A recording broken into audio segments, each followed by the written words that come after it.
Hey ladies and gentlemen, it's Alvin from Dr. Wealth, and today I want to share with you a very interesting company called Palantir, which just IPO not long ago, and the share price have been performing tremendously well. That said, this is a company that is very unique, and there isn't really another close competitor that we can really compare to, but we will really dig deeper and see what this business is all about. Let's begin. And the usual disclaimer, pause and read it if you need to. So this company was founded by Peter Thiel, right? This guy over here, and he is a very well-known person in Silicon Valley, right? Investing in a lot of startups, and he is also the leader of the PayPal mafia, which a lot of the ex-employees of PayPal has went on to create their own successful enterprises, and that's why he coined that name, right? So he is like a leader of these business entrepreneurs. Okay, so he is one of the co-founders. He didn't just found the Palantir by himself, and he has like Alex Karp, who is currently the CEO, okay, of Palantir, and you have other co-founders like Stephen Cohen, Lonsdale, and Gettings. Okay, so the main guy who runs Palantir is of course the CEO, Alex Karp. And what does Palantir do? Okay, it is pretty complex, but I will try to simplify as much as I can. So just think of it as a customer has a lot of data to analyze, large amount of data, right? Big data stuff.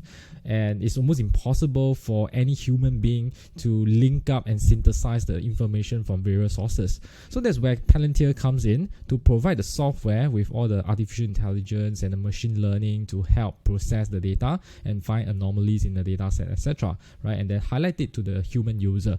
So Palantir is known to create this kind of high-end software, okay, and the customer will just pay Palantir to access this software, pipe in their own data, right? Customer will still own the data, not Palantir. So customer will own their own data. They are just using the software to process their data, and the end result is to derive certain actionable insights from the data itself. Okay, so that simply put, Palantir is a software company, right, to help other companies get actionable insights from their data. They currently have 3 products. The first one is Palantir Gotham, right? Sounds like Batman, okay? The Gotham City. And I suppose the reason why is that it serves the government agency, like your CIA, like your Homeland Securities, like your National Security Agency, as well as the FBI's, okay? So it's to fight injustice, right? To fight crime and things like this. So probably that's the reason it's called Gotham, right? Gotham City, and Batman is trying to bring justice to the society. So it is named as such.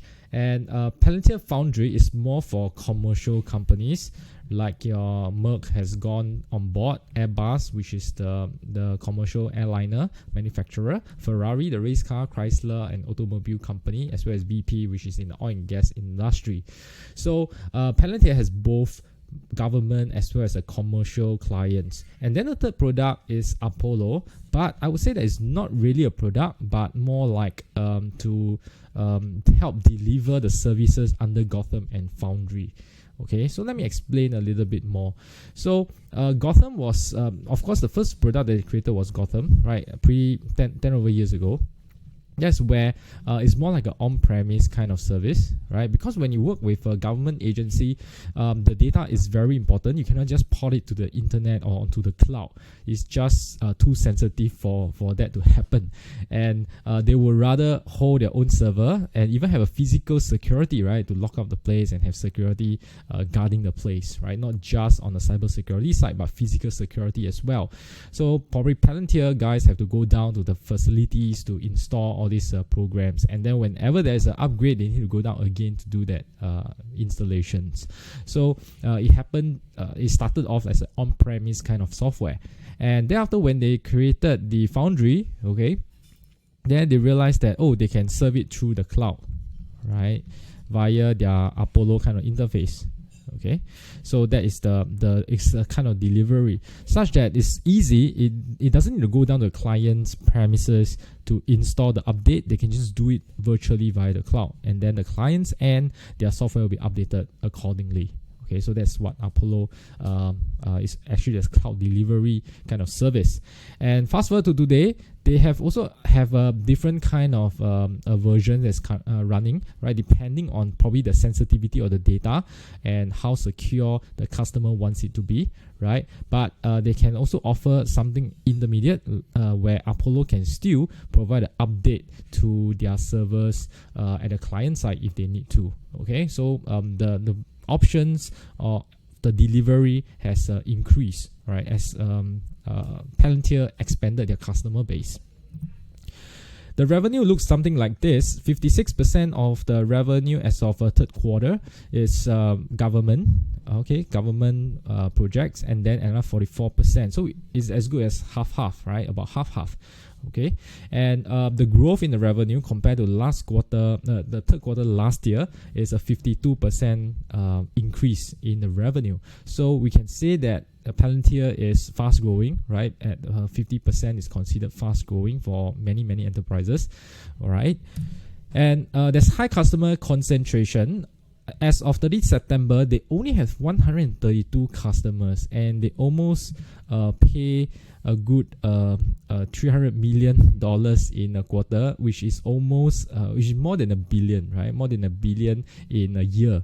Okay, just with a concentrated pool of customer of 132 of them. And this is a deliberate kind of a customer segment that I believe Palantir is going after, because they started off with the government, right? The governments don't mind paying high fees for this kind of very sensitive data processing services. In fact, if it's too cheap, they'll be very afraid.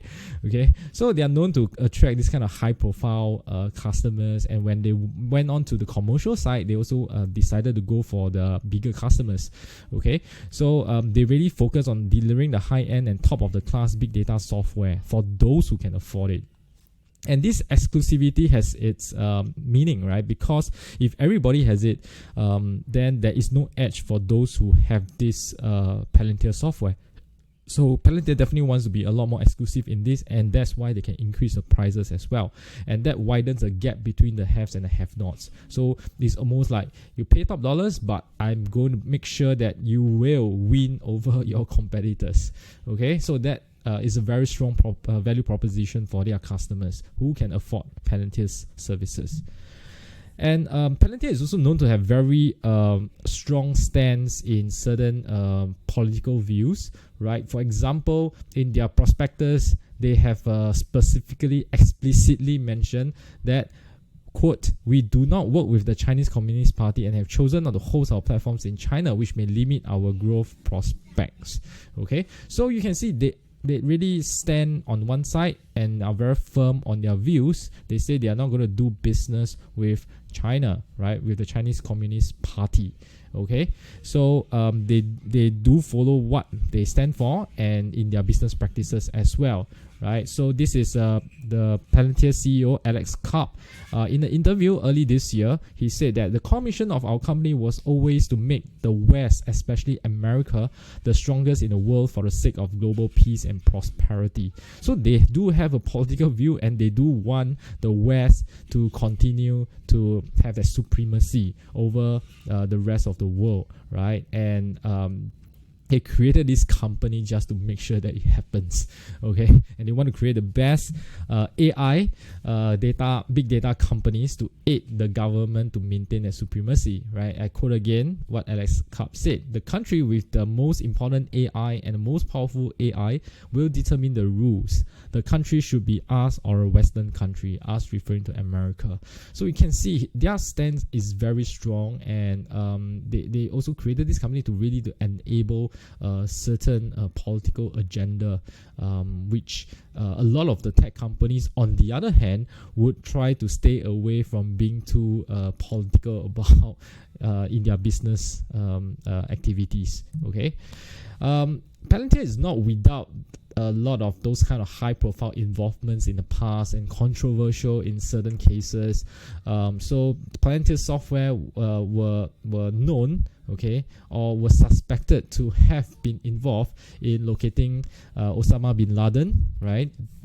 And also to uncover the Bernie Madoff's Ponzi scheme, and also to uncover China's Ghostnet and Shadow Network in tracking the Dalai Lama, and as well as the immigration department to help identify and arrest illegal immigrants that's coming into America.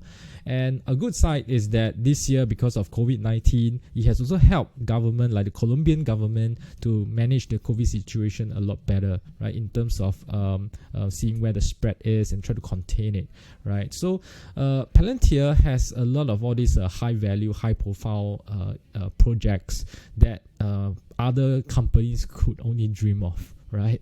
But they were enabling the government to do a lot of what their objectives were set out to. Okay, right or wrong is it depends, right? It's very subjective to individuals. Okay, but this was something that they have done in the past.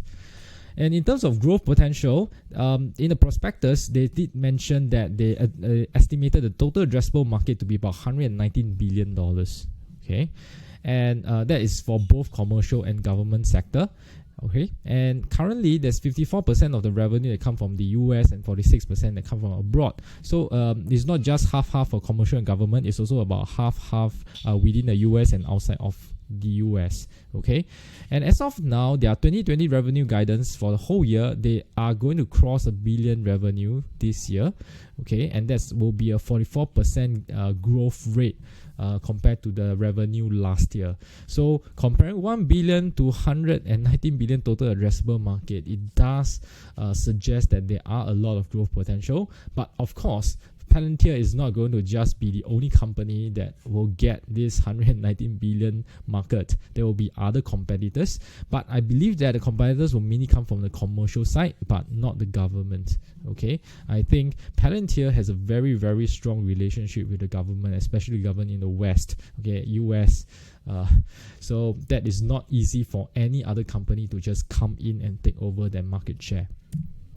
And Palantir's share price have done very well, just listed 2 months from end September this year, 2020. You see the share price has already gained up to 185% in just 2 months, right? So I guess a lot of investors are starting to see the stickiness of its government projects and businesses, right? So actually it's very hard for any competitor to come in to steal their business away. In terms of valuation, let's take a look. In 21.5, the private funding round was putting Palantir at 20 billion valuation. And when it went for the IPO, what happened was that the valuation, the market cap, right? The market cap actually went down. Okay, after the first day, they wanted to. The guidance price was $10, right? But it closed lower than that after the first day of trading. And as of now, the market cap has risen back and even higher to $47 billion market cap. Okay, so I would say that from the private round many years ago until now, it doesn't seem like there was a very huge inflated jump in the valuation of the market cap. That means that probably Palantir is not that overvalued, right? In contrast to maybe say Snowflake, where the share price or the valuation has jumped up a lot more since the private rounds. Okay.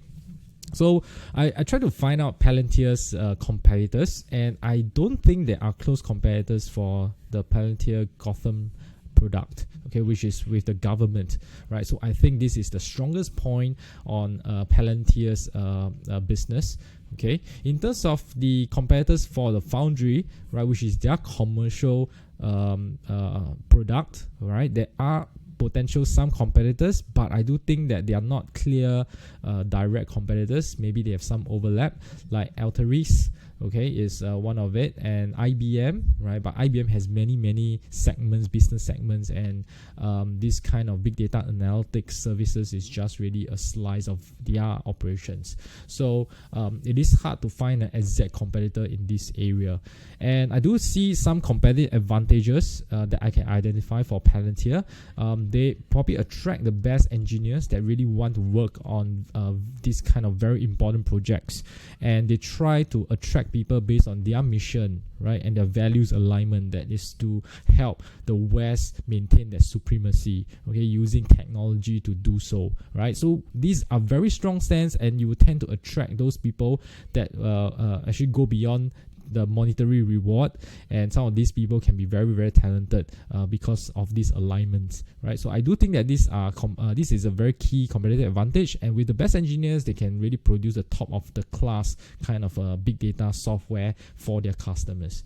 All right, and then the second thing is that they already have a great track record with a lot of different government agencies, and this means that it's easier for them to capture more projects from other agencies, or even more projects from the same agency they have been serving all along, right? So I do think that part of the business is going to belong to Palantir, and no competitor is probably getting near that pie, right? And also there are clear allegiance in helping the government become more powerful in this area. Okay, so I just did a quick comparison. It's not exactly the fairest comparison. As I mentioned, they are not the same. Like Alteryx does not have the extensive government projects that Palantir has, and IBM has a lot more other business segments, but these are the closest that I can probably put them together and have a rough sensing, right, to see their comparative metrics and see who are trading at what kind of valuations, right? So in terms of price to sales ratio, that's based on last year full year sales figures. Palantir is trading at about 64 times, right, which is rather high, okay, and Alteryx is at 17 times, and IBM is only at 2 times. Okay, so in terms of price, definitely IBM looks the cheapest, and that is also because if you just look at the last column, I suspect it's because of the growth rate, right? Because IBM is not really growing; it's a behemoth and is waiting to be disrupted. So investors will price in that future pessimism in their current share price, right? So that explains a little bit of that lower valuation that the market is ascribing IBM to. And in terms of the Alteryx is growing at 24%, not shabby, right? And Palantir is of course growing at 52% quarter on quarter, right? Compared to 3 quarters this year and last year. Okay, so if you look at this, the growth rate almost double, right? Almost double, but the price to sale is more than double. Right, because if we just look at the growth rate, it should be Palantir should be trading maybe at 34 times of that price to sales, but it's trading at 64 times, which means the market value it even more, even higher. Just is beyond the growth rate that the investors are looking at. So I do believe that the market is seeing the premium, right, and willing to pay the premium for the government business mode. Okay, that's the clearest competitive advantage that Palantir has, and no other companies has that pie. All right, so I do think that market is valuing that in the share price already. Okay, and so which means I would say that for Palantir's kind of valuation or evaluation, because lack of numbers and lack of performances history, it's very difficult to use any numbers to really justify investment in Palantir. I would think that a lot will come from the qualitative analysis. How much do you believe in this government business mode going forward? Right, and the growth rate from there. Okay, if they manage to get more projects, especially foreign government projects, okay, the government in the West, all right, that could really position them as the number one go-to source. Okay, so they do have that kind of growth potential. So it has to come from a lot more qualitative kind of measures, and also to follow up with what are some of the projects that can clinch going forward from here. Okay, and I just want to round it up with a little bit of why Palantir is unique, and that position, how did it came about. I suspect that it has to be something to do with Peter Thiel, one of the co-founders, right? And he wrote this book called 0 to 1, which is a very good book, which I will recommend you to read as well. So he has this philosophy that he mentioned in the book, that he said that he separate into 4 quadrants. Okay, so on the vertical axis you have your optimistic quadrant, and then you have the pessimistic quadrant, and on the horizontal axis you have the definite and the indefinite. Okay, so maybe let's start with the indefinite pessimist, right? He was giving an example like Europe. So the people in the indefinite pessimistic quadrant are those that don't know what's going to happen in the future. Is indefinite, right? They are pessimistic about the future. Okay, so but they have no plans what to do about it, right? So that explain he feels that feels like Europe today. And China is a definite pessimist. Okay, and what that means is that they are pessimistic about the future, but they are doing something today so that they can avoid the bad things in the future. All right. And the US in the present, he defined them as an indefinite optimist. Okay, that means that the Americans today are optimistic about the future, but they have no plans and what to do next. Okay, they are just living day by day with their optimism. That's all. Right? They don't know what to plan for.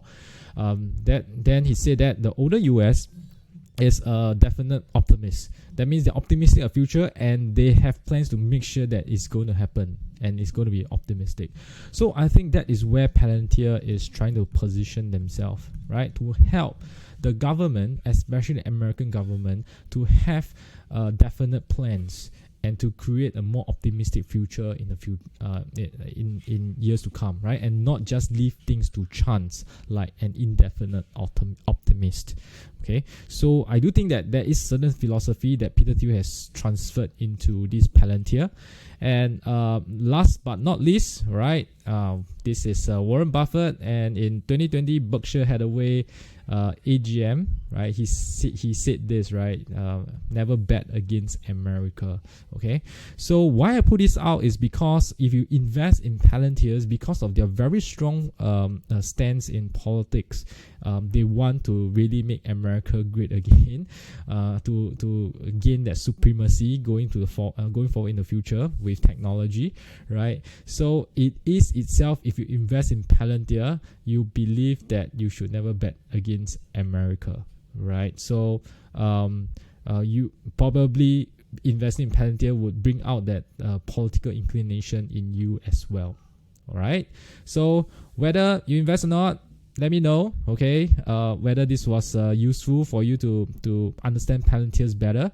All right, leave a comment and remember to like the video so that we know what to produce going forward, whether we should change the topic or what. All right, thank you very much and good luck.